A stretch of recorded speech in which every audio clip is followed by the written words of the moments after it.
Good morning, and thank you, Your Excellency, Mr. Mayor Rothman. I would like to, first of all, welcome all of you, distinguished colleagues, guests, high officials, assistant ministers of justice, and other esteemed officials to this most promising of opportunities for us to come together and work together in cooperation in helping the new government of Egypt deliver on its promises to its people.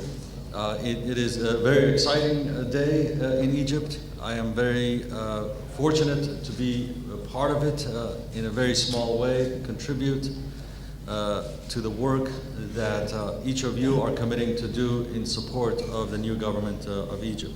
And in this respect, I have to personally thank Minister Osman, because he has delivered on a personal commitment to support the work and cooperation with UNODC on this front in strengthening the ministries and the government's commitment to fight corruption.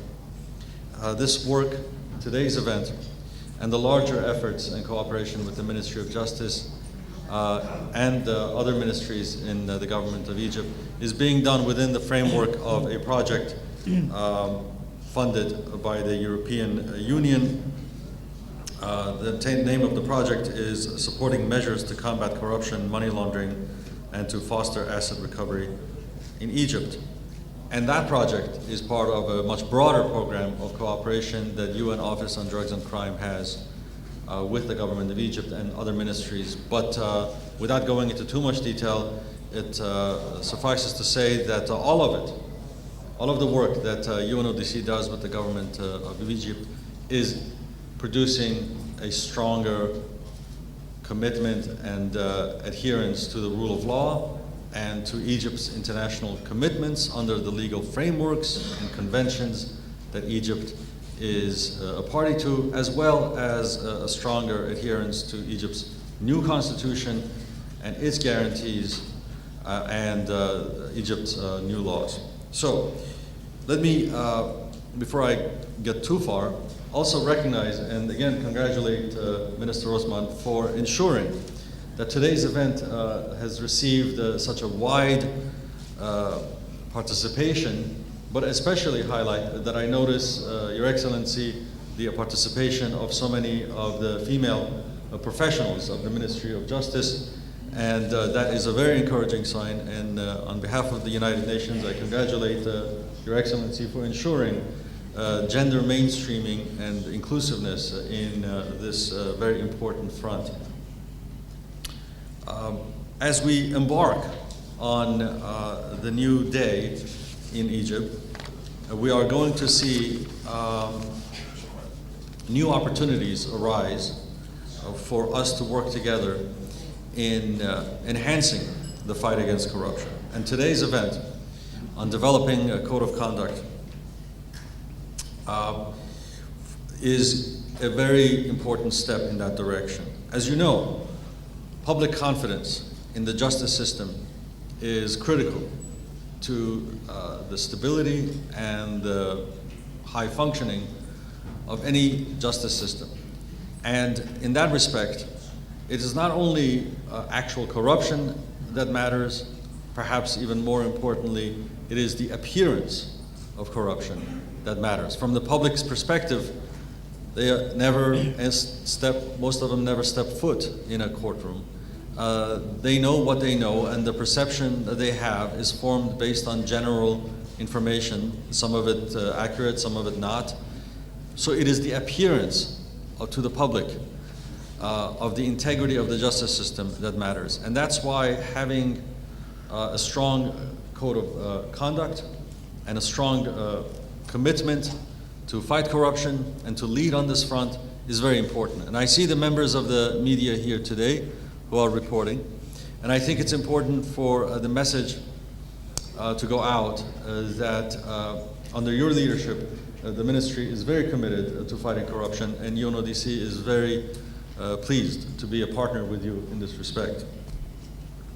The code of conduct for any group of professionals, but especially for justice professionals, will have the added benefit, in addition to increased public confidence and trust, the opportunities for creating a stronger identity and image of integrity, but as well creating political support for the initiatives that the Ministry of Justice undertakes.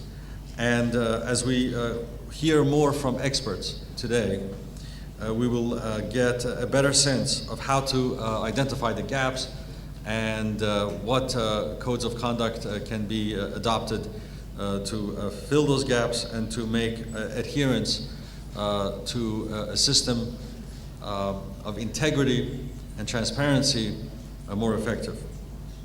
I would like to cut my comments short because I would like to give the opportunity for many of the more expert colleagues present today to take the floor. But before I close, I would like to say that the cooperation between UN family, not just UNODC, but UNDP and other entities that share our principles and our cooperation with the government of Egypt has never been stronger, and that we look forward to reviewing existing frameworks of cooperation with the government of Egypt and strengthening them even further. And today's event and the full participation and the personal commitment and support of the minister are great indications that together we will both accomplish a great deal and serve the people of Egypt even better. Thank you. As you know, UNODC is mandated to assist countries in many of the very sensitive areas, like organized crime, terrorism, trafficking drugs, etc. When it comes to corruption, UNODC is a custodian of the United Nations Convention Against Corruption and is assisting countries in implementing provisions and transforming articles of the Convention into national legislation and practical work. In that regard, it is a pleasure to see such efforts coming from national authorities in Egypt in developing codes of conduct for some of their most important national institutions, notably codes of conduct for judiciary, legal departments, and forensic doctors. When we talk about good governance and reform efforts in each and every country globally, we always first think about the legislation that needs to be improved, amended, or adopted. We also talk about international standards that need to be incorporated in such a legislation. But that is only one side of our efforts. What we equally need to work on is strengthening institutional capacities and internal capacities, human resources, to ensure that those new legislation can be properly applied and implemented, and that we can really see the results of reform efforts. Without, therefore, streamlined procedures, internal and organizational structures within public institutions, and without competent and educated staff, our reform efforts will remain just a nice wishes and words on the paper. We also need competent staff, but we need very high standards for their everyday work. But why do we bother about high standards?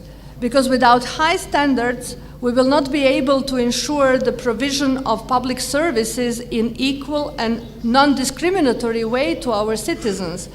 And with high standards, we ensure that our citizens receive equal and proper application of laws, and we ensure that they see their rights and obligations applied properly.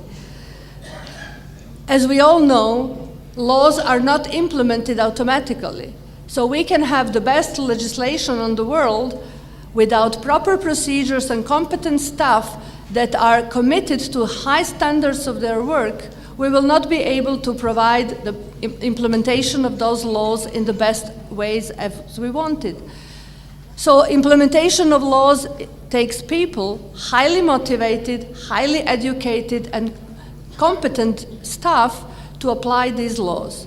That's why we adopt codes of conduct to ensure that some of the high standards and professional codes that are usually non-written, that are related to the institutional cultures, are equally applied by each and every member of the staff.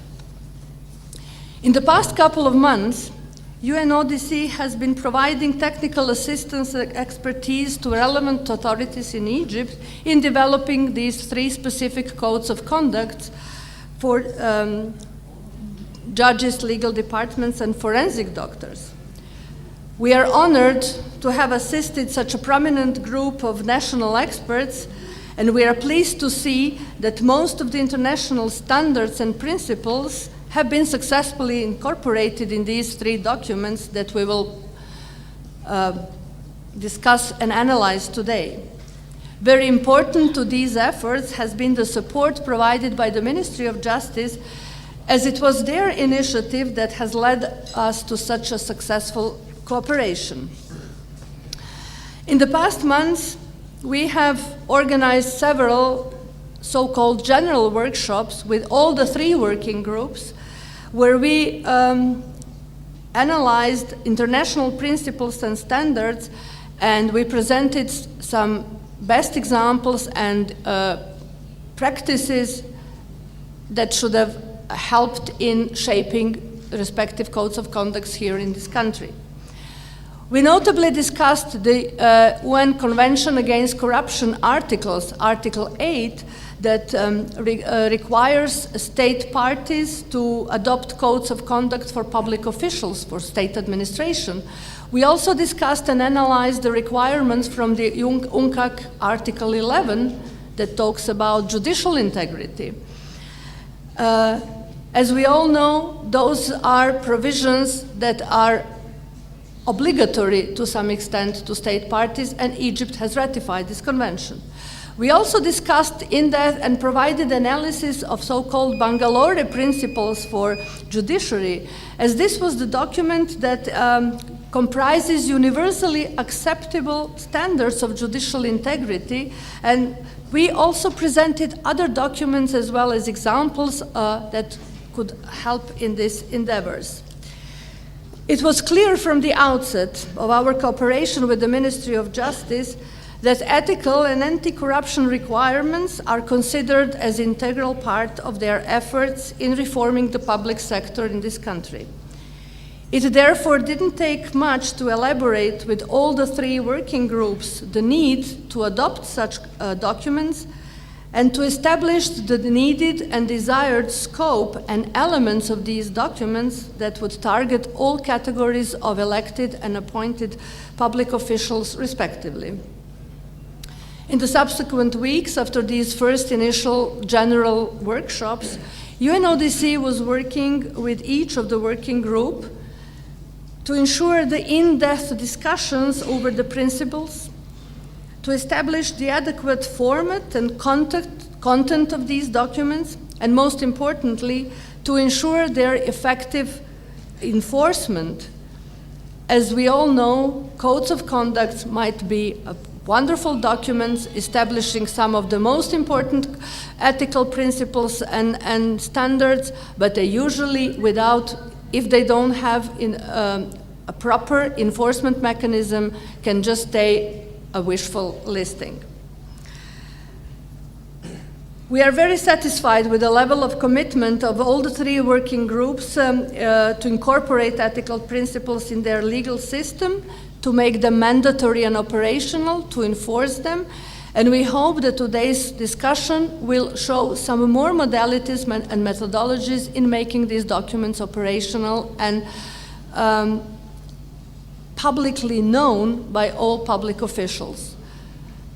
That is another very important requirement that comes at the very end of these documents, and that is how to ensure that each and every public official that is targeted by this document, by these documents, is fully aware of its content and his own obligation to abide to its rules, as well as we need to think and maybe to provide some useful comments today on the ways how to disseminate and how to publicly disseminate these documents to citizens, because they also need to be aware of their expectations, what they may expect from public officials in these three main areas.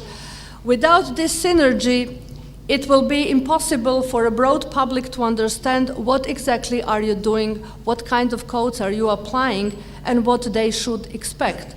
So this needs to be streamlined and made publicly known. We therefore hope that you will find these documents relevant to the practical nature of your work, and that today's discussion will bring an added value to its content and structure. Once again, I would like to express my sincere appreciation to your esteemed institution and your continuous support and cooperation, and to reiterate the availability of UNODC to working with all of you in furtherance of the UNCAC implementation. I thank you for your attention, and I expect a very fruitful discussion today. I'll give the floor to my esteemed colleagues from the Ministry. Thank you. الأشهر الماضية عقدنا فيها عدة اجتماعات، وكان الحقيقة للسيدة زورانا دور كبير ومؤثر، لأنها وضعت تحت أيدينا مجموعة من نماذج مدونات السلوك في عدة دول مختلفة وأنظمة قانونية مختلفة، حتى نستطيع أن نقارن بينها وبين ما لدينا من أفكار ورؤى خاصة بما نراه أو نعتقد أنه ضروري أن احنا نضمنه مدونات السلوك، طبعا بالتعاون مع السادة مساعد الوزير لشؤون الإدارات القانونية وشؤون الطب الشرعي والخبراء. وترجع أهمية مدونة السلوك إلى أنها كميثاق عمل يلتزم به أي موظف في بداية عمله، حتى لا يزعم أنه يجهل الضوابط التي تحكم سلوكه أو تحكم سلوكه الوظيفي بالتأكيد، أو الحدود التي عليه أن يلتزم بها. طرحنا مجموعة من الأفكار، كان في المقام الأول استخرجنا كثير منها من بين نصوص القوانين المختلفة، وإن كانت متفرقة في عدة قوانين زي قانون المرافعات أو قانون السلطة القضائية أو قانون الإجراءات الجنائية أو قانون مدني، بتدور كلها. حاولنا أن احنا نقسمها ونضعها تحت النموذج اللي اتفق عليه قبل كده وسمي بقواعد بنجلور. حاولنا ان احنا نضمنها، فوجدنا انها تتضمن مجموعه من الضمانات والمبادئ لا بأس بيها، نتخذها كأساس نبني عليه، نحذف منها ما لا يناسبنا ونضيف إليها ما نتمنى إن هو يكون ضمن الميثاق الذي نلتزم به ونعدل. هي مجموعة أفكار عرضناها قبل كده، وفريق العمل من التفتيش القضائي أعد مجموعة من الدراسات وطرحها، وهي كلها مجموعة من الأفكار. رأينا إنه باعتبار أن المجلس الأعلى للقضاء الموقر هو المختص بكل شؤون رجال القضاء والقضاء، إنه نطرح هذه الأفكار على المجلس حتى يصوغ الصياغة المناسبة التي لا تتعارض مع استقلال القضاء وبما لا يمس سيادة القضاء، ويضيف إليها ما يراه التزامات علينا أن نلتزم بها، أو يحذف ما يعتقد أنه أو ما يعتبر أنه في خروج على المبادئ والقيم القانونية المستقرة في نفوسنا جميعا وإن كانت غير مدونة. والحقيقة مجلس القضاء الأعلى رحب بالفكرة ووعد بدراسة، وهيمدنا في النهاية بالصيغة النهائية التي سنلتزم بها كمدونة سلوك. أنا واثق بأن مشاركة حضراتكم جميعا هيكون فيها إثراء لهذه الأفكار، هتضيف إلينا الكثير، وهنستطيع أن احنا من خلالها أن احنا نضع منظمة سلوك تليق بالنظام القضائي المصري وأجهزته المعاونة. شكرا جزيلا لحضراتكم.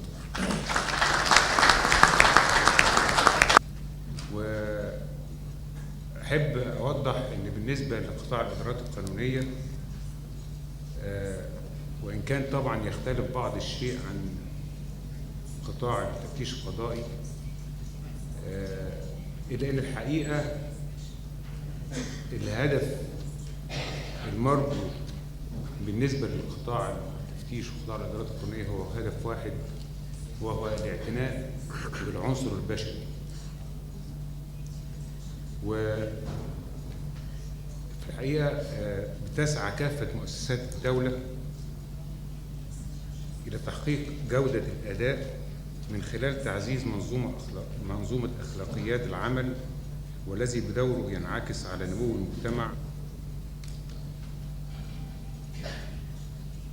ولا يمكننا تحقيق ذلك دون وجود معايير أخلاقية تنظم سير العمل وتعزز الثقة بين المؤسسات والمستفيدين، كما أنها عنصر أساسي في نجاح العلاقة فيما بين الجمهور والموظفين والمؤسسات الأخرى.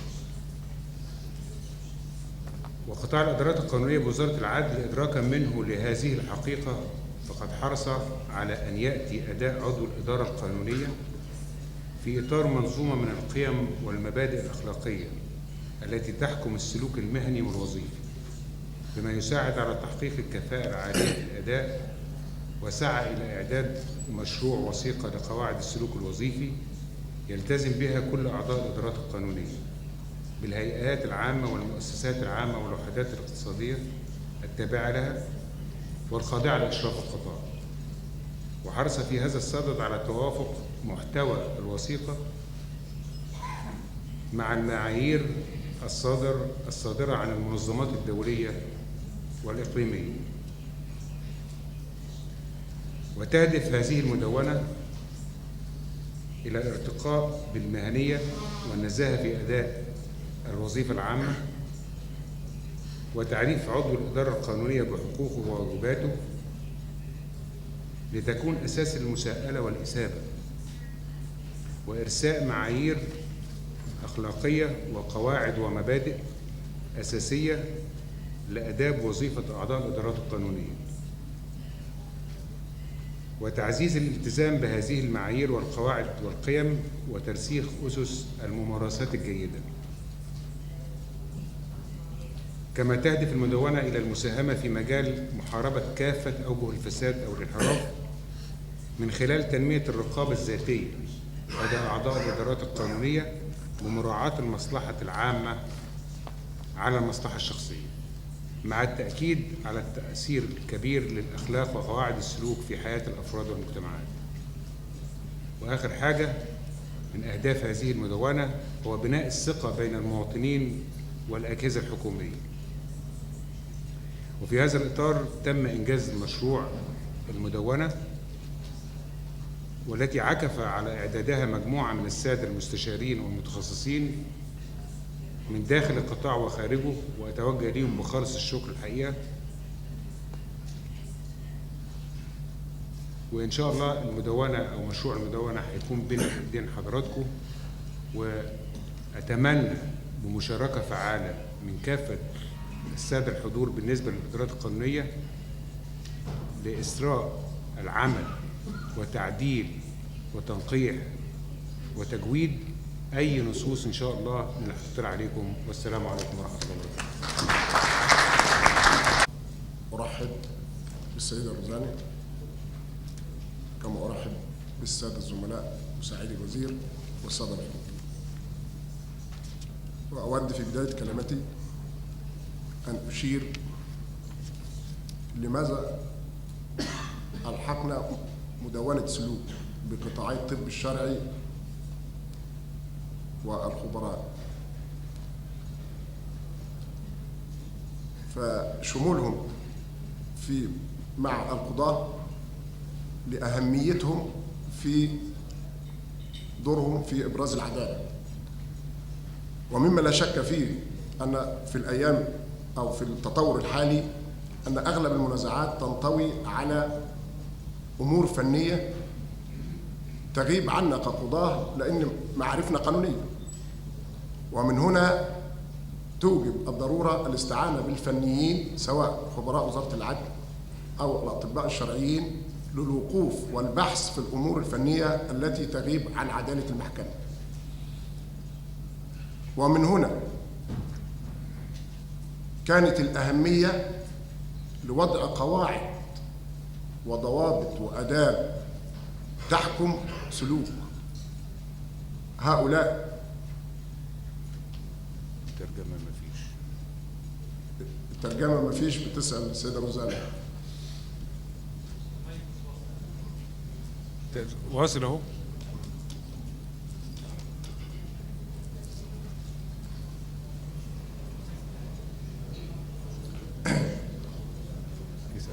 الترجمة وصلت؟ Did you get it?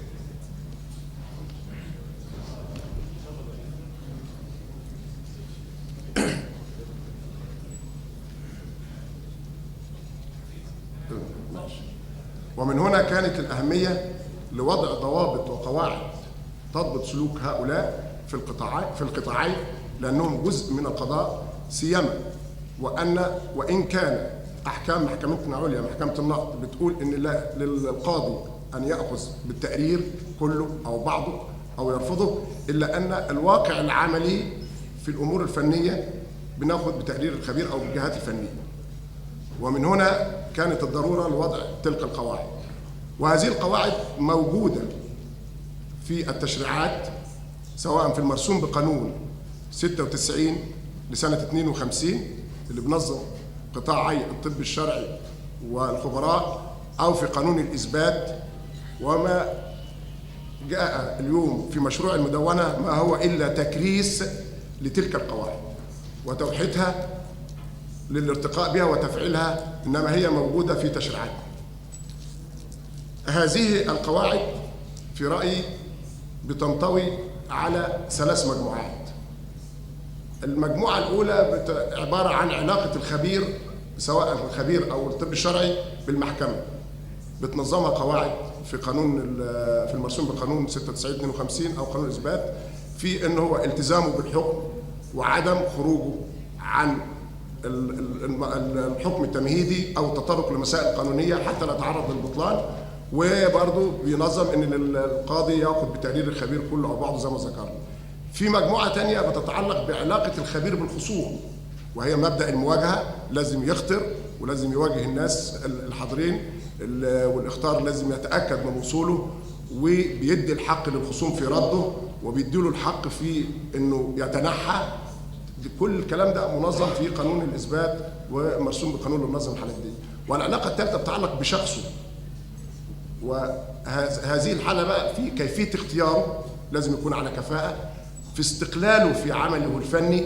ونحن نعلم جميعا أن الخبراء وأطباء الشرعيين لا دخل لأحد فينا وسيما وزارة العدل في عملها الفني، في من ناحية الاستقلال العمل الفني مستقل تماما، في تدريبه، في تأهيله، في حيدته، في نزاهته العقلية والنفسية، كل ده مطلوب. وهذه موجودة بمشروع المسودة اللي موجودة النهارده في مدونة السلوك اللي قام عليها القطاعين، وأتمنى أنها تحوز رضاكم ويتم التعديل برضه بأمور جدية وشفافة. وأنا أشكر كل من قام على إعداد هذين المشروعين في القطاعين وكل من ساهم في هذا العمل النشيط. وإحنا النهاردة يعني أتمنى لكم التوفيق جميعا، وإن إحنا نطلع بمسودة فعلا أسوة بالدول اللي إحنا زي ما قال أستاذنا الجليل نصر بيه، إن إحنا شفنا مدونات سلوك لدول كتير جدا وإحنا ليس يعني بأقل منها، بل بالعكس. يعني إحنا مثلا في الأجهزة الطب الشرعي احنا أقدم دول العالم. يعني احنا اخترعنا من 7000 سنة، عرفوا مكنون الجسد البشري وحنطوا الجثث. فاحنا مش أقل من الناس دي إن نعمل مسودة تليق بنا كدولة لها اسم وتاريخ عريق بين الدول العالم. وشكرا، كل سنة وانتم طيبين.